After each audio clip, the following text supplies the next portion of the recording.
আমাদের সংবিধান আমাদের আত্মসম্মান সংবিধান গৌরব অভিযান উপলক্ষে এই স্লোগানকে সামনে রেখে আগরতলা রাজপথে এক র্যালির আয়োজন করে ভারতীয় জনতা পার্টির সদর শহর জেলা কমিটির পক্ষ থেকে। আগরতলা রাজপথে শুক্রবার আগরতলা বিজেপি কার্যালয়ের সামনে থেকে র্যালিটি বের হয়ে আগরতলা রাজপথে পরিক্রমণ করে প্যারাডাইস চৌমুহনীতে এসে শেষ হয়। উপস্থিত ছিলেন সাংসদ রাজীব ভট্টাচার্য সহ অন্যান্যরা। 2024 সালে আমরা আমাদের সংবিধানের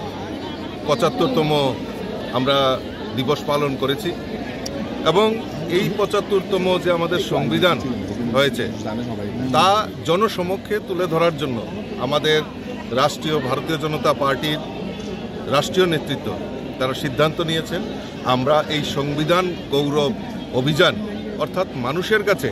এই সংবিধান সম্পর্কে তুলে ধরার জন্য আমরা বিভিন্ন কর্মসূচি আমরা পালন করছি। তারই অঙ্গ হিসাবে আজকে ভারতীয় জনতা পার্টির নেতৃত্বে সমস্ত জেলাতে প্রায় 10টি জেলাতে আজকে এরকম র্যালি আমরা সংগঠিত করছি এবং এই যে কংগ্রেস এবং কমিউনিস্টরা আমরা ইদানিং দেখছি বাবা সাহেব আম্বেদকর যিনি সংবিধান রচয়িতা